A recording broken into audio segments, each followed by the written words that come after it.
Good evening, everyone. If I get you to take a seat, and if you want to grab some snacks, that's fine as well. Let Lorette come up here. My name is Mike Jones. This is our second debate. We had our first one about a week ago. And on behalf of Englewood Citizens for City Transparency, I want to welcome everyone this evening.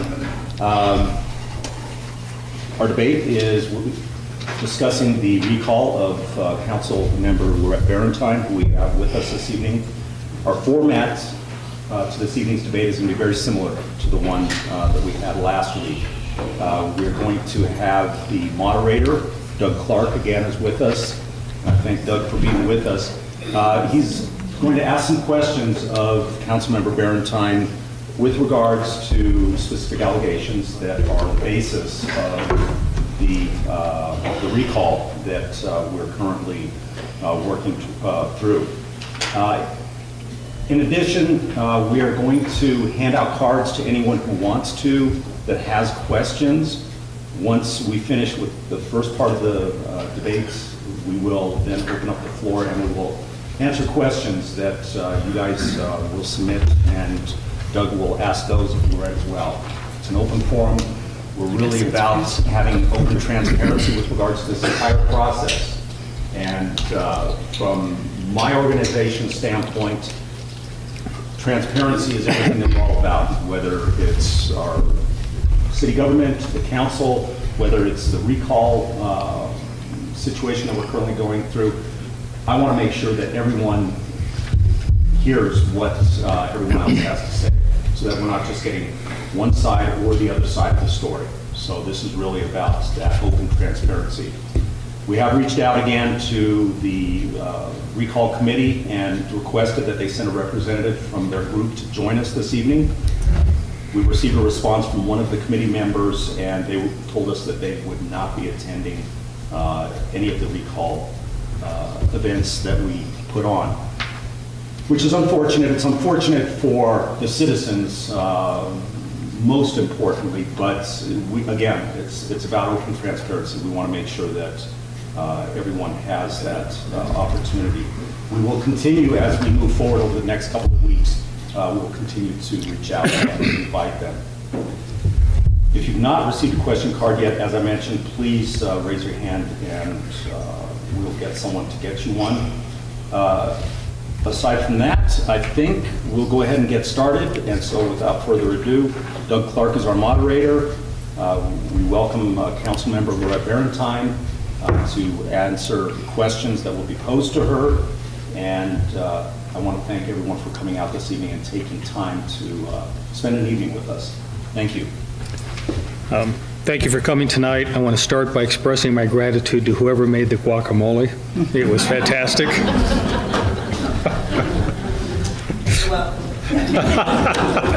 Yeah. When I drafted the questions, I didn't know whether a representative from the other side was going to be here tonight, so the questions are formatted that way. We'll adjust as we go through the evening. The original format that I was hoping on was that each side would be here. I'd ask a question of one side that had 5 minutes to respond. The other side would then have 5 minutes, and then each side would have 2 minutes to rebut. But we should, in theory, get back done in half the time, I guess, because there's only half the side. So I'll start with the first question. I'm the one that drafted these questions. So on the website, the recall website labels Lorette as an obstructionist for voting against the 2018 city budget. I'm sorry, can you speak up just a little bit, please? Sure.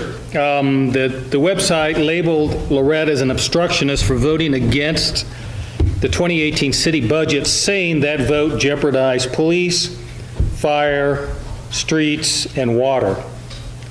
The website links to the minutes of the October 2nd, 2017 meeting, and it directs people to pages 4 and 5 of that meeting.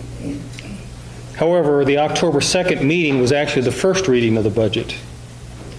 Budgets and all ordinances go through a first reading and a second reading. The second reading of the budget happened on October 17th, 2017. At that meeting, the vote to approve the budget was 3 in favor and 2 against. But since ordinances require 4 votes to get approved, the budget failed. Councilmember Rick Gillett was absent from the entire meeting, and the minutes from the meeting note that Councilmember Linda Olson walked out of the meeting at 9:57 p.m., right before the votes on the budget began.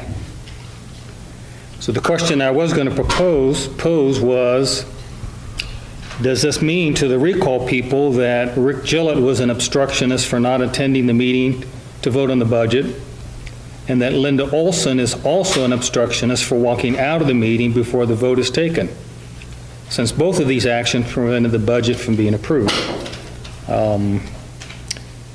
So since there's nobody here, perhaps you want to address... I'm somebody. You're... Sorry.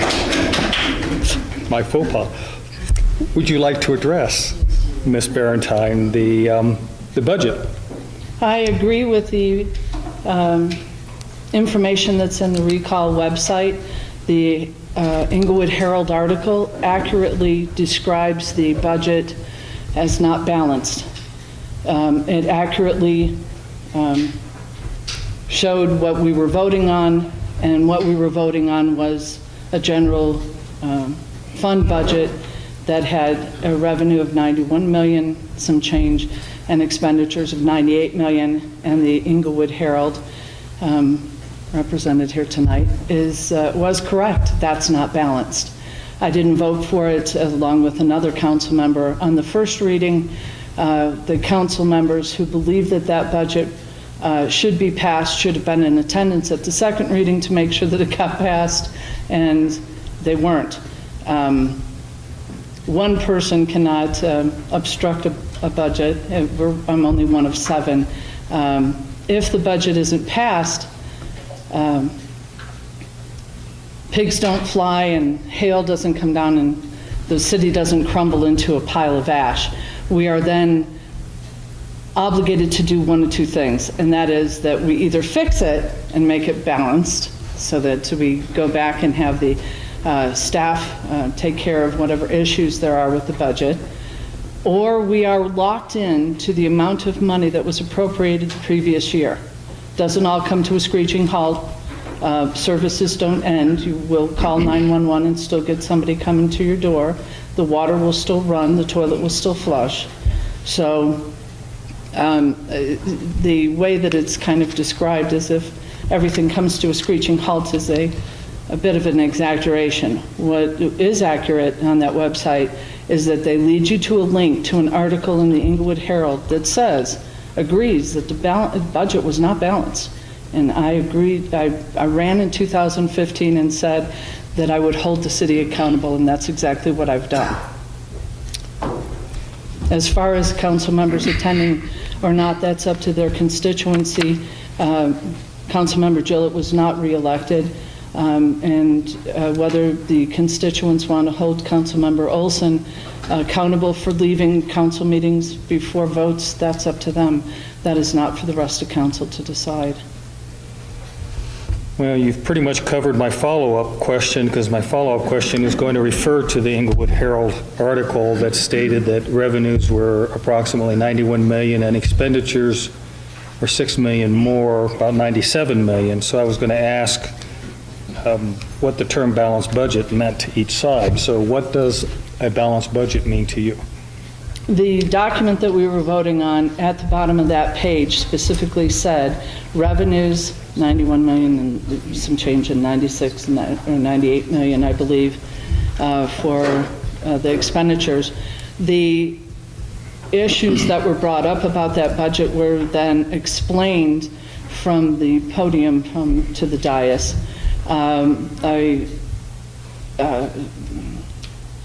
Sustainable budget, a structurally balanced budget. And what that ends up meaning is that there's revenue, expenditures, and savings, the reserve. And that there is the intention to use the reserve for balancing that budget. That was not what we were voting on. What we were voting on was revenues this, expenditures that, but there was additional information, anecdotal, given from the chief financial officer. That's not what I was voting on. All the explanation is not what we were voting on. Structurally balanced is not balanced. If you are in your home and you are balancing your budget by using your savings, it's not balanced. Otherwise, stop calling it savings and don't pretend. Then if we don't have as much a reserve, then you can't say you've got a lot of reserve if your intention is to go ahead and use it. Fortunately, we did have some additional revenues come in that help that, but budgets are forecasting a future, and in the end, whatever happens, while I'm grateful that we had some good financial outcomes, that's the reality, and it's not hard to guess what happens after it happens. Budgets are supposed to prepare, and we need to make sure that what we're preparing for is balanced. Thank you. Next question is, the recall website says that Lorette routinely violates the charter, quote, and gives a specific example when, and I'm quoting here, Lorette and 2 other council members refused to vote on a motion to reconsider council management and walked out of the January 17th, 2017 meeting, end quote. The term reconsidering council management actually means vote to remove George Jefferson as the mayor and replacing him with someone else. So my question was, since this was presented as a routine occurrence, how many other meetings has Lorette walked out of, or how many meetings have you walked out of? None. That was the one I walked out of. I left that meeting. Okay. Next question I was going to ask is, can you explain how walking out of a meeting before a vote takes place on who the mayor is or replacing the mayor is different from walking out of a meeting before a vote on the budget is taking place? I believe that Councilmember Olson has left several meetings, but with the permission of the mayor, and that's exactly what our charter says. If she had some other conflicting issue that she needed to leave, there is a protocol for doing that, and she has left several meetings, whether it was a trip or something going on. But she did have, I believe, did let the mayor know. It did obviously affect that vote adversely to the other side that believed that it was balanced. And so I think that the representation piece of it isn't there, and we have to be very cautious of using that. I walked out of the meeting along with the mayor, so, I mean, since they were trying to oust him, I guess I had his permission to leave. I'm gonna go with some grace on that I think I had his permission to leave since he left before I did. But I walked out of the meeting along with the mayor and the mayor pro tem because it was very obvious that the law had not been followed. There had been council members conspiring behind the mayor's back without the knowledge of the rest of council and not with the normal protocol. It was not on the agenda. It was not noticed for the public so that there was a discussion about what was going on. It was an ambush and it was inappropriate, and I believe it was illegal. It violated the open meetings law and the sunshine law. And from running in 2015, what I guaranteed is I would stand up for the law. The only objective that I had when we had council goals was that we were going to follow the law. And some of the other council members thought that was too small. I mean, and I challenged them that I thought it was a much bigger challenge than they thought they were going to be handling. And that was one of the issues. Executive sessions, following the open meetings law, the sunshine law, and to do what they did without prior notice. And it was obvious that it was a surprise to the mayor and that he had had extensive conversations with people prior to and had thought any issues were taken care of, that it needed to be noticed. The people, Councilmember Yates at that time rescinded that motion 2 weeks later. and believed that it was better that cooler heads prevail and that conversations needed to happen in a much more civilized, organized, and legal manner. So he rescinded that. So obviously he had some regret about what he did as well. So I'm grateful that we left the meeting and allowed a proper legal process to take over. Well, that also answers my next question, which was going to be, since walking out of the meeting prevented a quorum from taking place on January 17th, and the Englewood City Council has met with a quorum multiple times after that, how is it that Joe Jefferson was still mayor? And I think you answered that. He showed the leadership that we expected from him, and obviously the community supports him. They elected him judge. So he brought things to order and continued on, and I think he did a good job. I supported him. I didn't always agree with him, but he was always willing to have the conversation, and that, in the end, is the most important part, is to have the conversation. That's good governance. Like I said, Councilmember Yates rescinded that motion 2 weeks later, and Councilmember Amy Martinez rescinded her second, and it was taken off of the table. The accusation that I prevented a vote that I didn't like the outcome of is not accurate. I don't know who knew how everybody was going to vote, but I sure didn't. I did not know whether they were going to remove him or not. I walked out because of the process. Now, if there are people that know how those other 4 council members would have voted, then shame on them. All right, new question. There's a new additional charge on the website saying that you have campaigned against Englewood school improvements. However, the city of Englewood was collecting use tax from the Englewood School District, which means that the city was actually taxing the school district on the materials used to build the schools.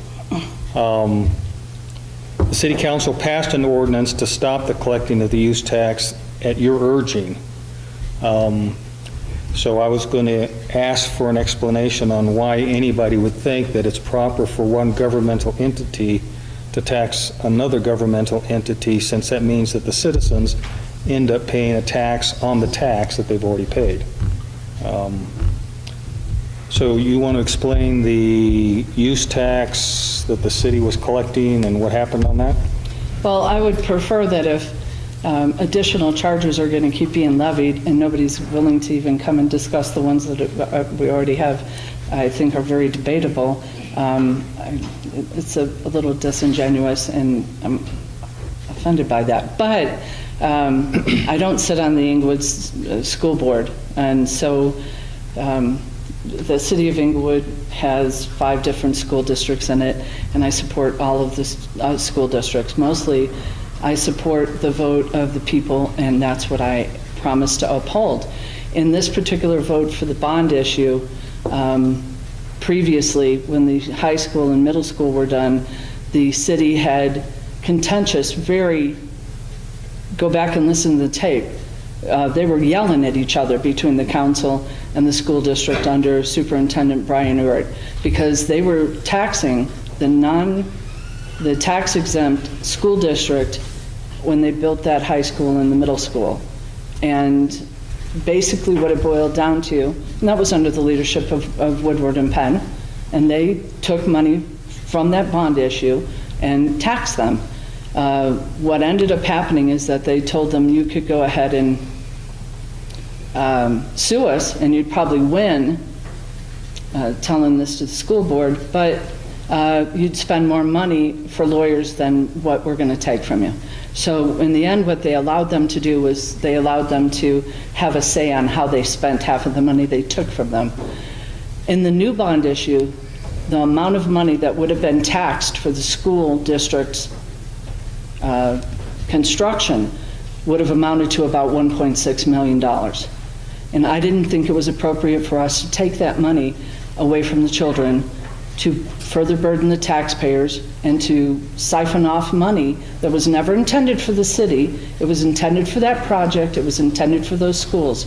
So regardless of how I felt about the particular bond issue, once that $110 million bond issue is passed by the citizens, that money needs to go to the proper place for the reason and the purpose that it was voted on.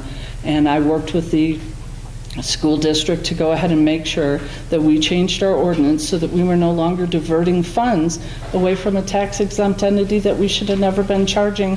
That's not our pie to stick our finger in. Have we been collecting cards from the audience? Because that's the end of my prepared questions. Does anyone else want a card? Pull out.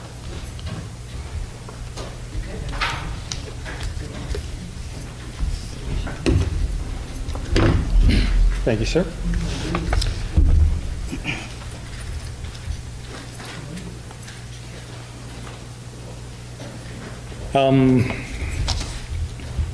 Okay.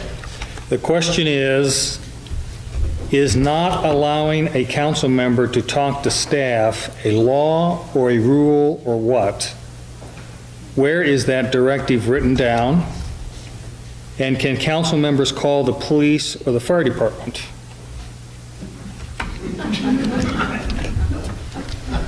If my house is on fire, I'm going to call the fire department, even if they haul me off to jail, I guess. It has been a little bit different under different city managers on how they perceive the charter and what is considered interference from a council member.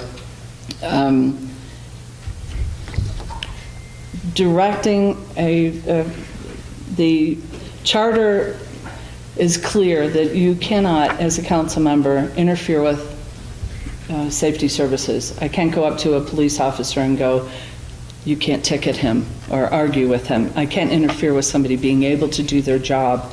I'm not going to go up to a firefighter and go, no, you have to put water on this house first instead of that house. I think it's meant to allow people to do their jobs. As far as being able to communicate, it gets a little difficult to think that everything has to be siphoned through the administration in that way. Conversations and some interaction is going to happen. I think it needs to be done professionally and it needs to be done respectfully, which I have always tried to do. And a lot of the management, since we're doing, the council is doing the policy issues, a lot of the management of that falls on our employee, the city manager, to go ahead and implement. So you do have to be cognizant and have some good conversation. The problem comes then that you're communicating all through the city manager, but the city manager is getting 7 different communications. So in order for council to stay as a group, as a team, as a governing body, you have to be very careful that you're not having information just go to that one person 7 different ways, and that person then being able to give 7 different answers. So we have to make sure that both sides are communicating well and doing that so that we don't have any kind of division of the council from administratively or division of the staff from the council either. As far as being able to contact the police, fire, code, I don't lose my rights as a citizen just because I get on council, and nor do I believe that I have more rights as a citizen. If for some reason somebody believes that they don't want to go to an argument with their neighbor, I have heard of other people saying, I'll take care of that for you. I'll file that complaint for you. And I believe that that was a reasonable thing for me to do, that if somebody had a problem, they had a right to ask their elected official to go ahead and see if the situation warranted some intervention on the part of the city, and I have done that. If I go and I see that there's a violation, if there's trash cans on the sidewalk blocking off the sidewalk for a year, then I'm going to go ahead and make sure that I filed a complaint. I called code enforcement. I followed the process. I do what I think is an appropriate thing to make sure that I follow the chain of command, and that's exactly what I did. I don't think that that's inappropriate. If anybody in the city is having any trouble with anything with the city, they have a constitutional right to redress from their elected officials. That's what you're elected for. So I think skewing that to try and make people who are elected a little concerned about advocating for their constituents is dangerous and unfair. It's not representation. Okay, next question is, who on council initiated the move to remove Joe Jefferson?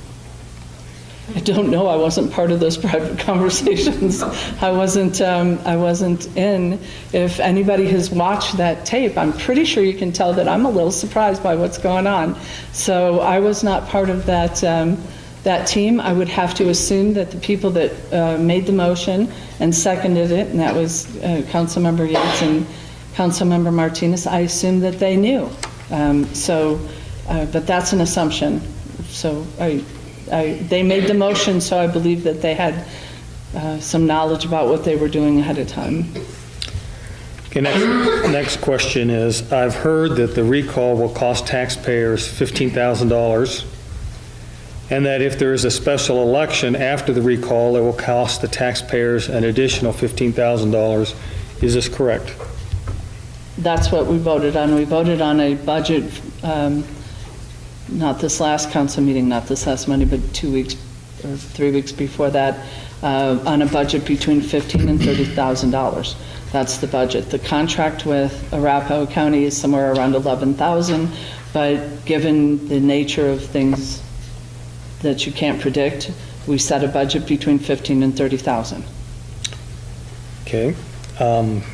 Next card has a couple questions on it. It says, I believe you have stated that there are 5,000 registered voters in your district. Is that correct? There's 5,232. Next question is, how many residents signed the recall petition? 366 were verified. I don't know the number of how many actually signed. I only know that for the normal process for the clerk is once that it's vetted. Once you find your car keys, you don't keep looking. So I don't expect the staff to continue to vet signatures if they've already believed that they've cured the petition. It was my understanding that there was, and this is just rumor, it was that there was a little less than 400, but I don't know. The next part of this multi-part question is, how can such a small percentage of voters incur a $15,000 to $30,000 expense to the city and the citizens? It goes off of a formula on how many people voted. So the more people that voted, it's a percentage of how many people voted in the last election. I think more people should vote. Regardless of how many people vote, I represent all of the residents, whether they're registered or not, whether they vote or not. I don't ask somebody whether they voted or how they vote or what their political stance is before I go and address an issue that they bring to me. So it goes off of a formula. If the city would like to see that changed, so far in the state of Colorado, if you wish to recall somebody, as our city attorney said, you can recall them because you don't like the color of their shoes. If this community decides that they want to recall me for doing my job, then I guess that's what will happen. And then the last of this multi-part question is, how can the process be changed in the future? I think they're referring to the percentage of signatures. Well, as it's come up recently, other people on council might have some opinions on whether we should make it stricter to recall people too. So it's something that the council would discuss and that we would bring forward, or the citizens would bring forward on making some other kind of criteria for recall. I don't know whether I would be in favor of that or not. I think that this has been an amazing opportunity to bring issues up. So I don't know. There's always a silver lining to every cloud. So the next question is, do you feel the recall is about former administration hiding their I think it's improprieties with EEF and ERMERF. It's the Englewood Environmental Foundation and the McClellan Reservoir Foundation. And yes, I do.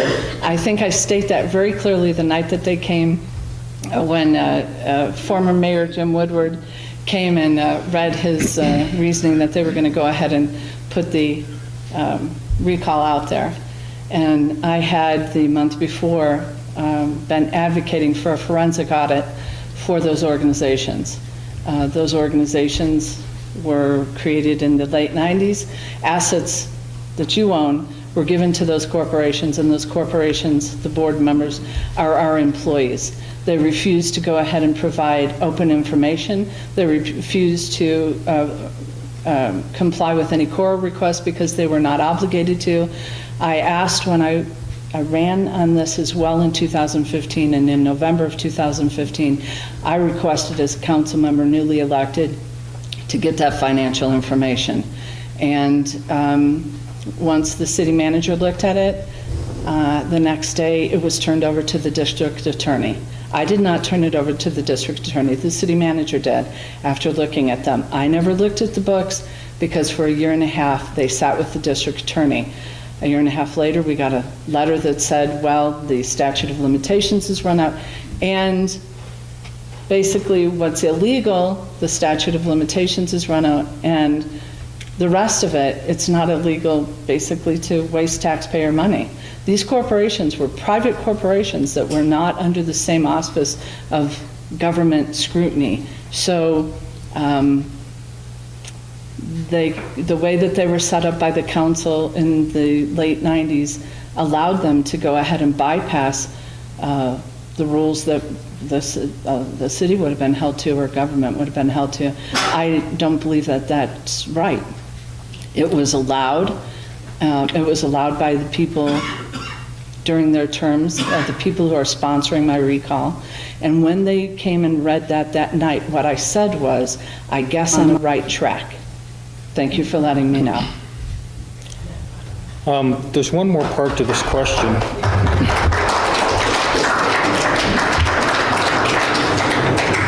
And I'm actually going to reword that question, and if that doesn't get to the intent of the questioner and it's your card, let me know. But part of the issue apparently was that the corporations that are set up by the city that have the city employees as members on their board do not have policies that require them to put contracts out for bid.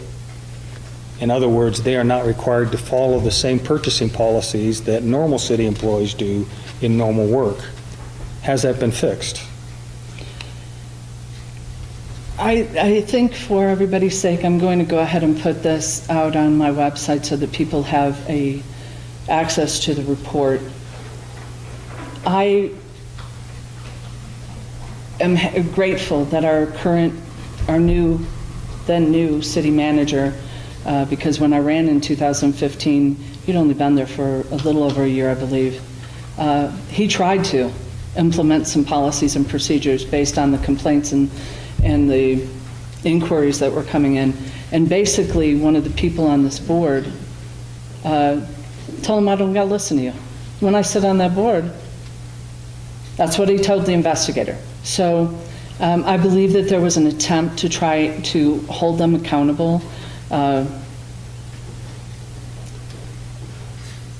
But right now, we seem to be in a situation where the employees, with so much light being shown on this, the employees who sit on that board feel uncomfortable and have even asked for it to be disbanded.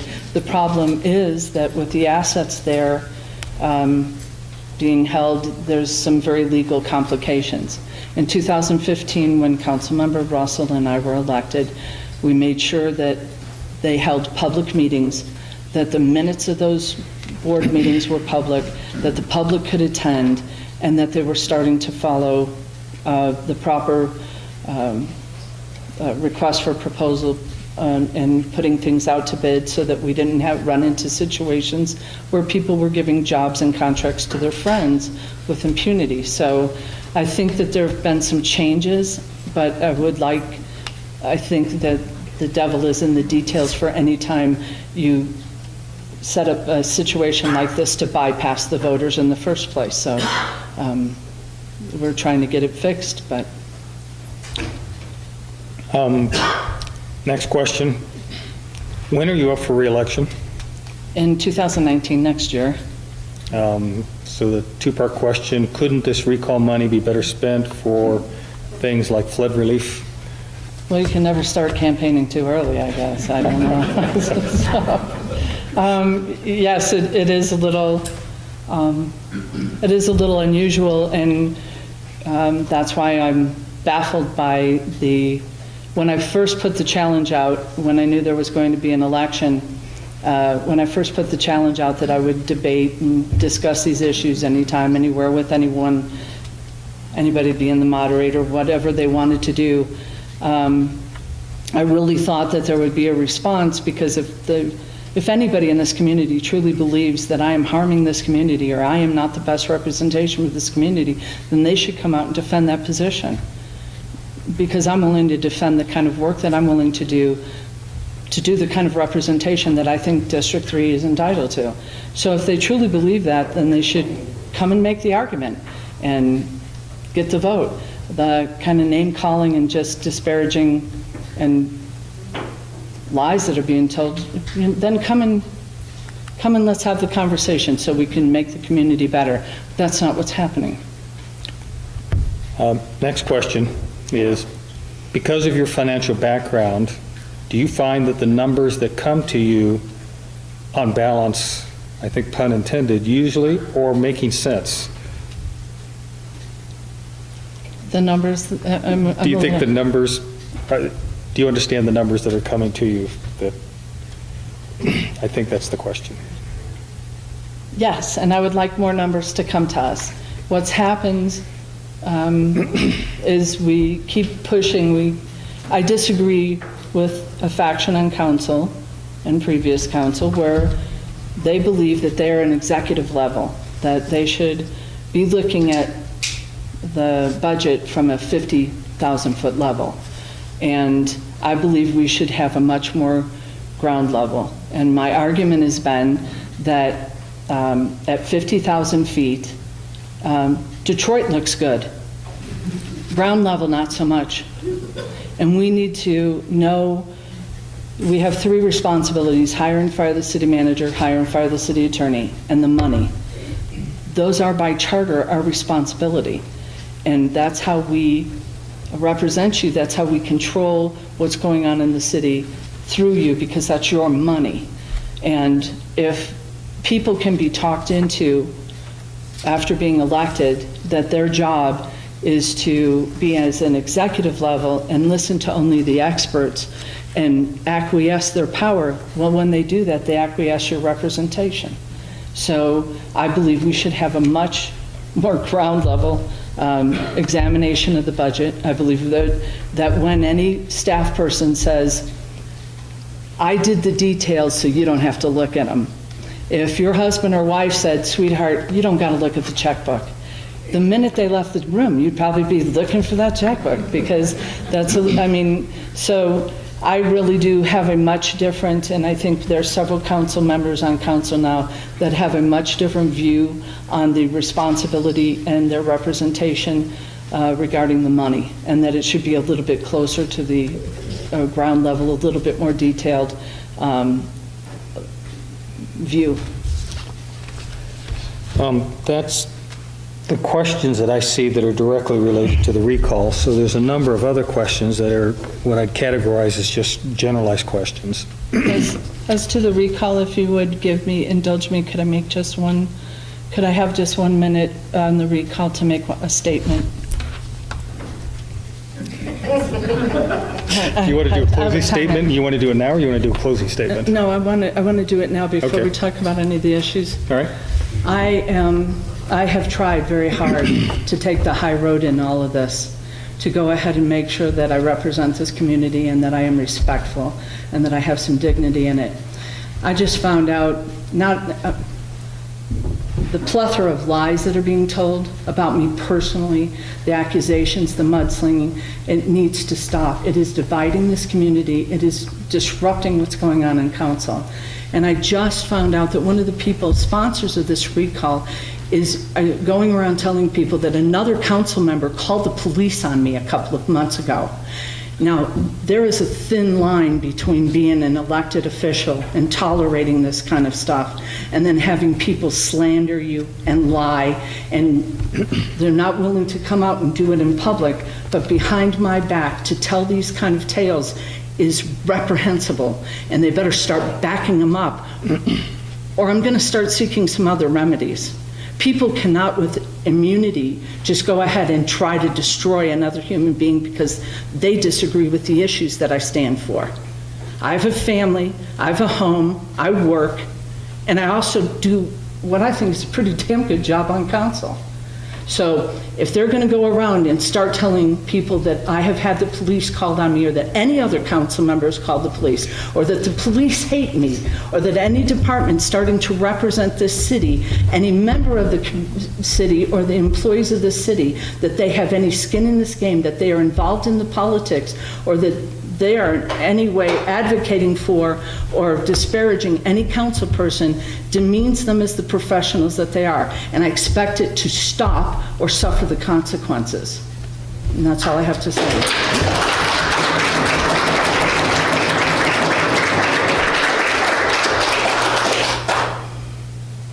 Well, with that in mind, the next Every once in a while, I got to stand up for myself. I had a card here on how many times you've been arrested by other council members. Zero. With no changes to the city spending, what will happen when the city hits a financial cliff in a couple years?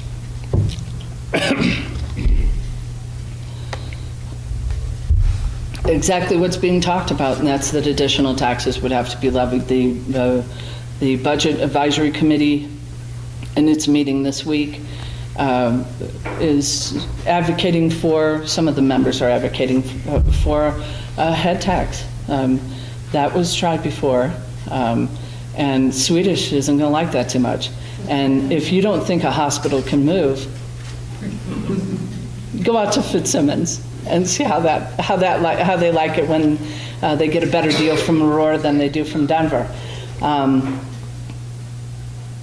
We have garnered approximately an additional $10 million, I think, in the last 8 years.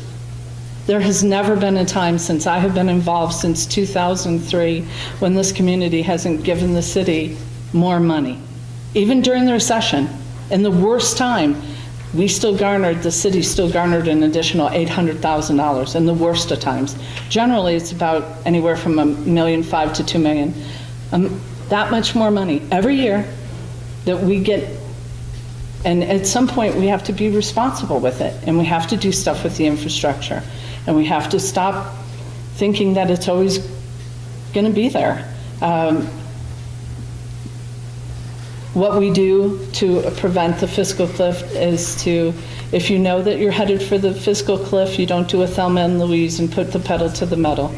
You put it in reverse, and you start taking a look at what you can do to prevent it, not expect it, not tolerate it, not prepare for it, stop it.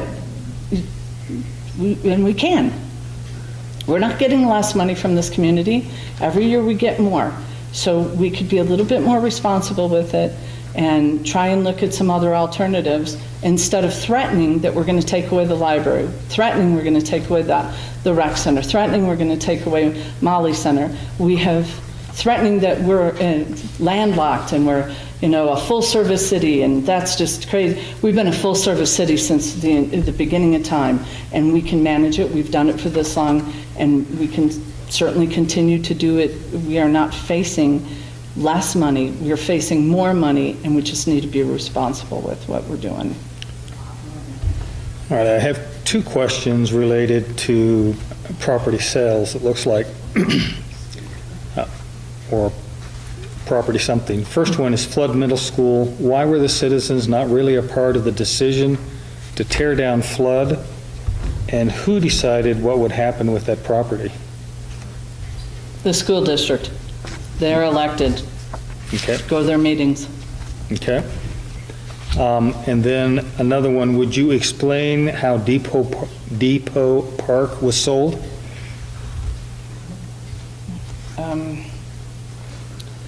While I was not on council, I got 3 citizen initiatives passed. One of them was Save Englewood Parks, and in 3.5 weeks, we got almost 1,000 signatures, and that was in August, June and July, or July, yeah. So we had the signatures. It was going to go to the people to vote on in November. The council sold Depot Park before the people could vote on it. And what they said with their legal advisor at the time, City Attorney Dan Brotzman, who surprisingly, when I came on in 2015, decided to retire, told the council at the time that it is only a park if you say it's a park. And if you say it's not a park, it's not a park. So the fact that Depot Park, with the Depot building on there, was on the Parks Master Plan, was maintained by the Parks Department, they said it wasn't a park. So they sold it. I believe Mayor Penn at the time and with Mr. Woodward on there sold it. They sold it to a former council member's business partner for $30,000.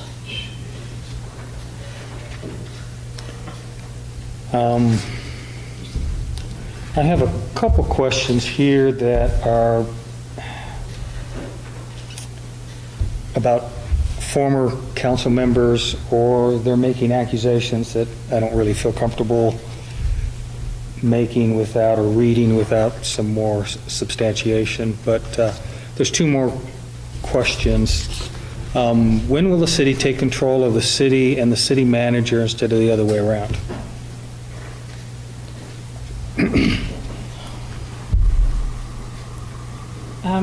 When you elect people who are willing to stand up and have the conversation, and sometimes not always be popular, or maybe be annoying, occasionally be a little verbose, and they have to put up with recalls, and they have to be afraid that they're not going to get reelected, or they're not going to be liked, or they're going to have to go through this kind of turmoil, that makes it difficult to put people in positions where they're willing to stand for something. This is not an easy thing to do. It's not always fun, but it's the right thing to do, and that's the way I was made. Maybe it's a little bit easier for me with what I've gone through, but it is difficult when people see this in the community, this kind of behavior, this kind of attack, these kind of personal, absolutely uncivilized, ridiculous personal attacks, not about the issues, but attacking you and just trying to destroy you personally. It makes some really good people that could come forward and serve a little hesitant to want to try and dip their toe into that well. So hopefully the community will show that they support the representation in the process and make it a little easier so that we have some more people come forward that are willing to stand for something.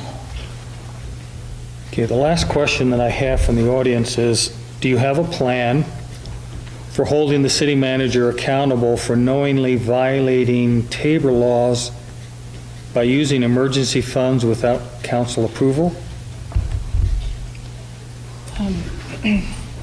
I requested, along with Councilmember Sierra and Councilmember Cuesta, requested additional information on whether that money had been appropriated or not. If the money had not been appropriated, it was a violation of state law to spend money that has not been appropriated. I made it clear to the chief financial officer that I could not find where it was appropriated. I did give her a heads up before the meeting, and I requested, after talking to Councilmember Sierra, I requested that we have that information shown to us, that if it was appropriated, that we should be able to just have it presented to us so that we know that that part of the law was followed. As for the rest of it, we were put in somewhat of a difficult position in that the money was already spent. And we need, several council members, including myself, have requested that we talk about the policy on how we handle those types of situations. There is a problem with that contract in and of itself, as it was a contract given to the people who seem to have caused the problem. And so there are some other issues, as I've talked to people who are much more savvy on the technical piece of it, not just the legal piece of the appropriation of it. So whether it was even necessary to spend that money or whether it was truly an emergency, I believe an emergency was the flood that happened on Acoma. I'm not sure that this storage issue rose to the level of an emergency that should bypass your representation.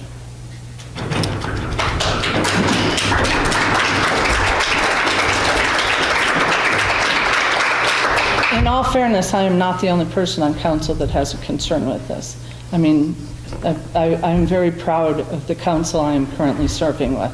I think they are very good people who are civil, who are respectful, and it has been a lot different than since November. I think the community did a good job of getting some people on there with council. We're all working very well together, and I appreciate the other people that are on council right now. That's it for the questions. I don't know, you're going to do a benediction? I'm sorry, a closing?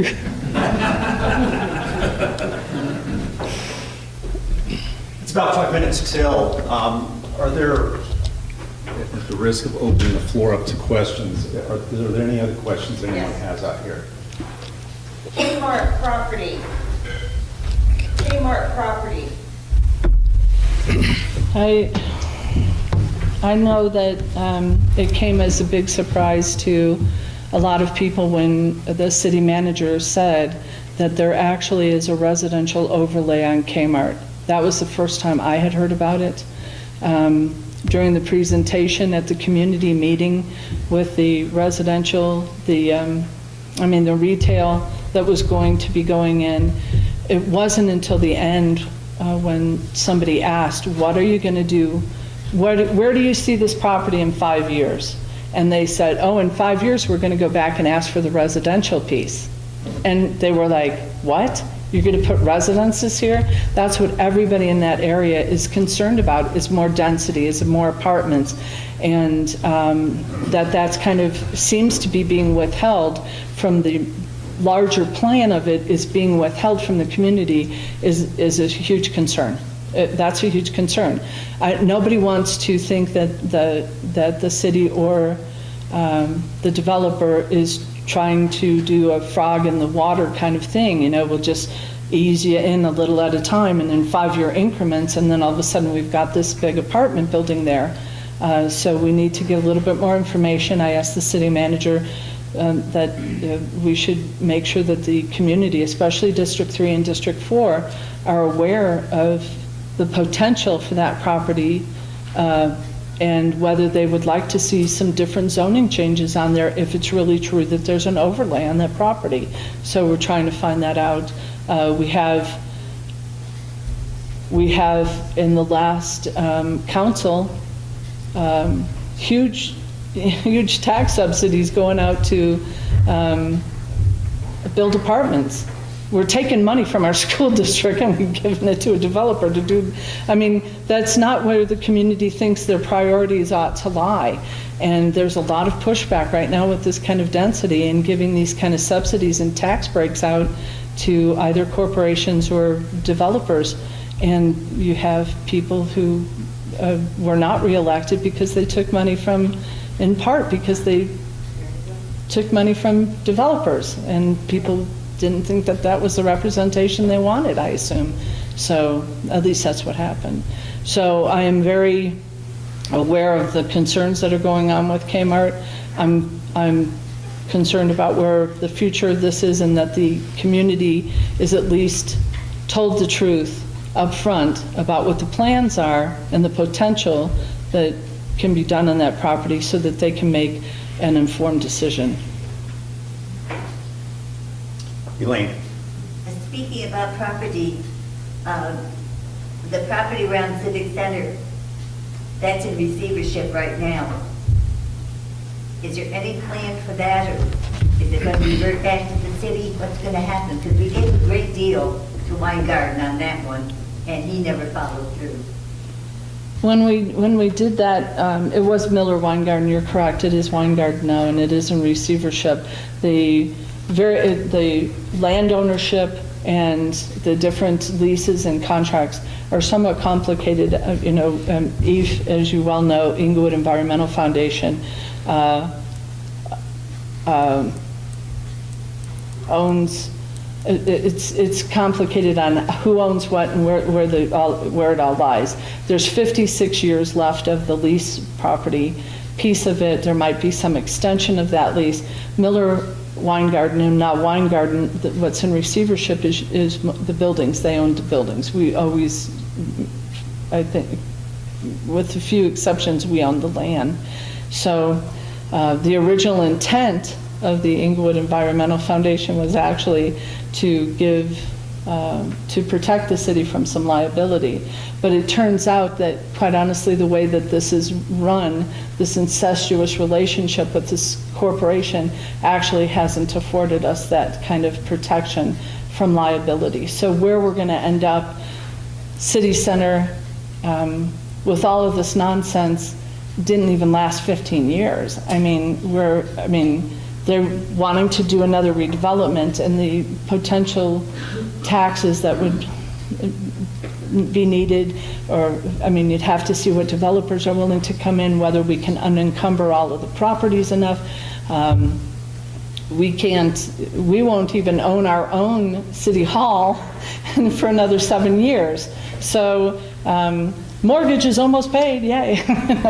But we still have 7 years worth of payments. And then the police building with investment, and it's unfortunate they didn't take care of that building, but the police cost, that's going to cost us $200,000 a month.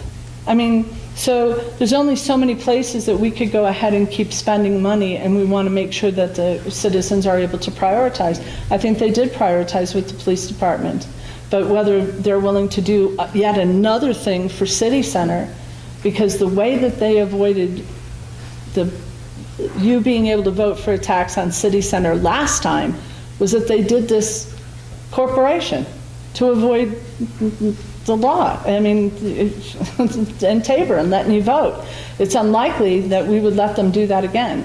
But so I don't know what the temperament for the citizens would be for any kind of developmental tax on that property. We'll have to see what happens and who comes forward. Can't stop Weingarten from going into receivership. Yeah. They did. So we are left with what we have. Smarter than us. Jerry, and this will be the last question this evening.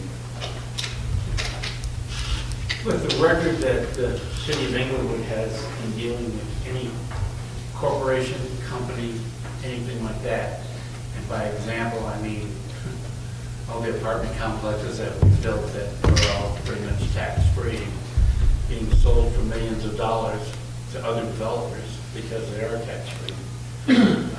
There's a rumor afoot, or rumbling, or I don't know what to call it, that perhaps the city will go to a single garbage collection. And the way we have dealt with other companies before, I can only imagine what that contract will look like for people who have to pay for garbage collection. And I'm wondering, is that being promoted by any one individual, by any one part of our government, or city council, or the city manager? And will the people get a chance to vote on that, or will they just form another corporation and go at it the way they've done it before? Oh, there's a lot of questions in there. I don't know how you got from corporations to trash collection, but okay. Corporation, that's got to do it. When I first moved to this community, I thought that all the council meetings had hundreds of people at them because they were talking about going to a single payer. And the community apparently is, at least at that time, is very adverse to anybody telling them who they pay for their trash service. So I don't know what the temperature is at this point for that.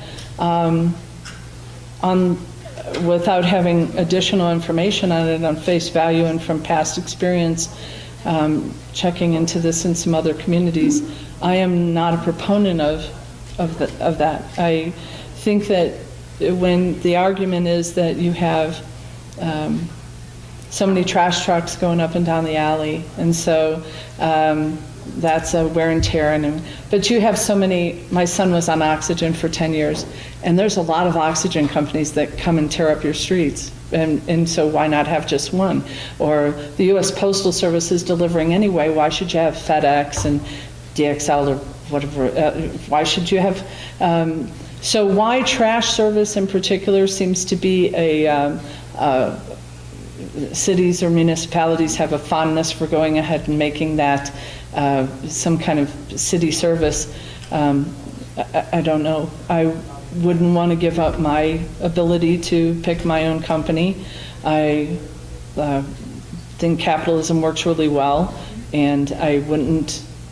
My concern is, and what's happened in other communities, is that the complaints that I hear is that you as the consumer no longer matter to that company.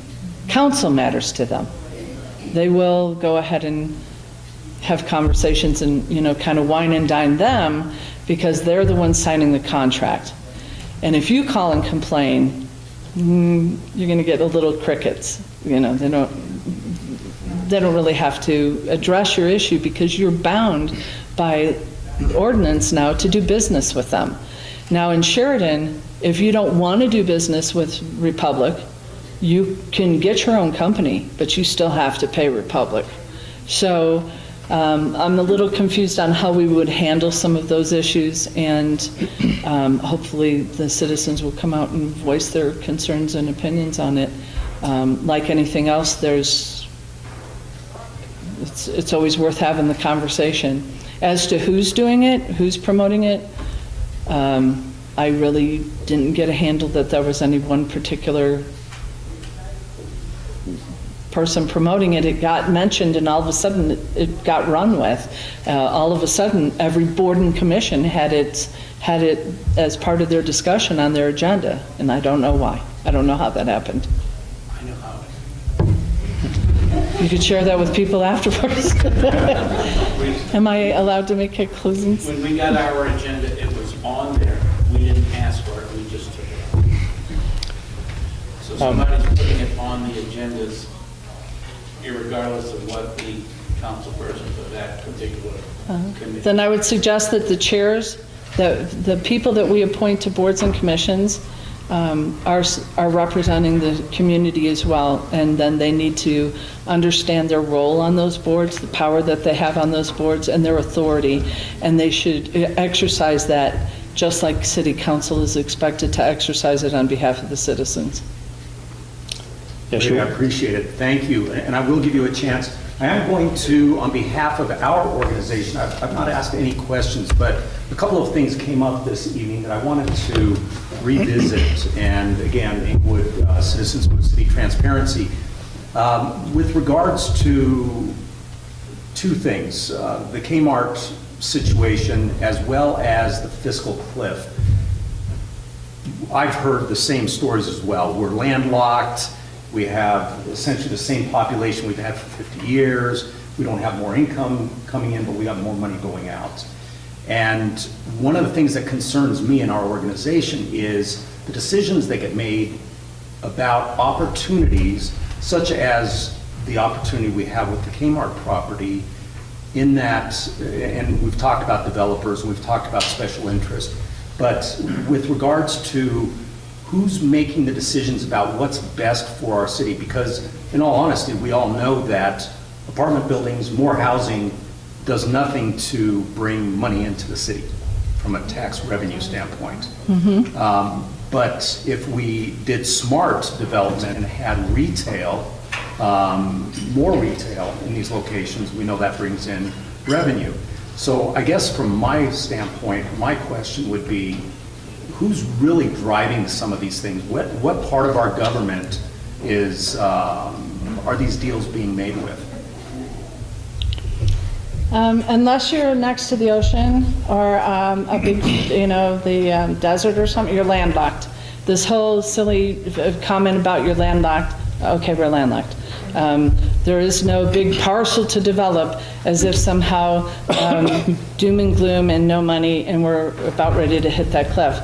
But I said earlier that every year for the 20 years that I've been doing this, we have provided as a community, the city government, anywhere on average from $1 million to $2 million more every year. Except for when there was a recession, we only gave them an additional $800,000. It has never been less.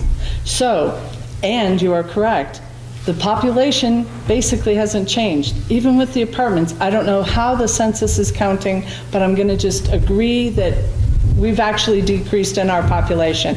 And yet we continue to provide an additional $1 million to $2 million every single year. When I was on council before, we were dealing with a general fund budget of somewhere around $23 million. We're at $50 million now. Who in this room has doubled their salary? Because I need to borrow some money.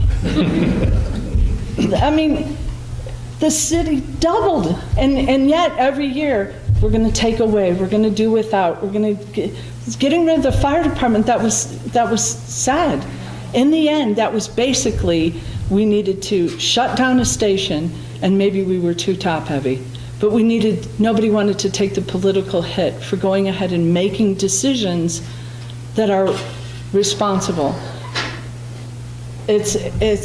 So I don't buy into the premise that we're landlocked, and so it's inevitable the fiscal cliff, and it's inevitable that we're not going to have more money because the population isn't growing. That just doesn't prove out for the facts.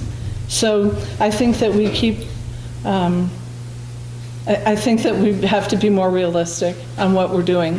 And then if we have a problem, stop threatening people with what's going to hurt them the most, like the rec center or the police or what.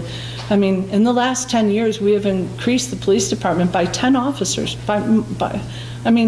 So we have to start understanding that it's more than just throwing money at a situation. It's good management. It's a culture.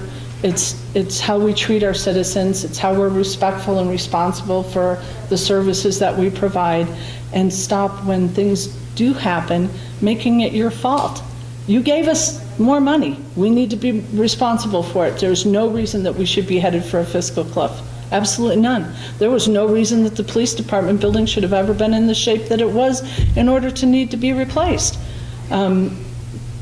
Not with dripping ceilings and problems, so we have to own up to being more responsible with what we've got, and we are consistently getting more. Thank you. Oh, and by the way, if anybody tells you that Kmart is blighted, all you have to do is stand on the corner of Bellevue and Broadway and turn north, and you're going to look at a big Rolex sign.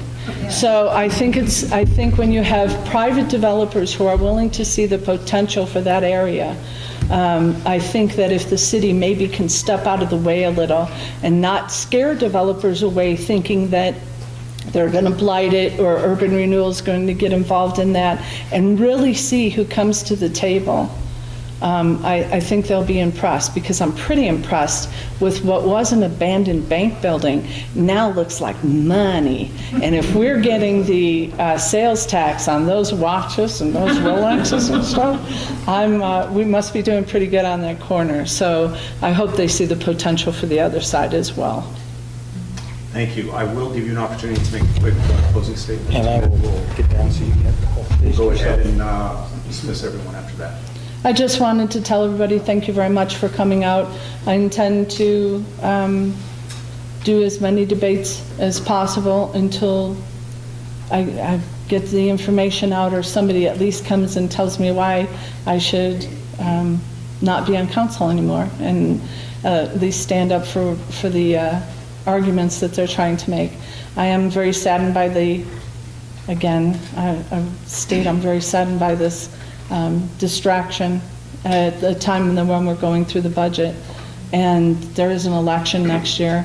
I'm not quite sure that it matters when you're just trying to destroy somebody personally rather than deal with issues, especially a group that has made it very clear that they stand for civility and discourse, and that they can go ahead and use this as an excuse to do the kind of mudslinging and name-calling that they're doing is abhorrent. And if they don't think that I should be in this position and serve, then they should step up to the table and explain to the citizens why. I greatly appreciate that you've all come out. I have some information. If they thought they were going to embarrass me or humiliate me or make me feel bad, or that I was just going to crawl in a corner, they didn't know me. So I will, again, as I challenged from the beginning, I will debate these issues, discuss these issues, answer any questions as publicly as possible. Behind the scenes, this continuation of accusing, and especially what I found out tonight, that anybody would say that another council member called the police on me. I have about had it. So, but if they want to debate, I'll be pleasant. So, so I appreciate that you guys came out, and if anybody wants a sign or additional information, or to help me walk, or to challenge me privately, I'd be more than happy to talk with you. Thank you very much for coming out.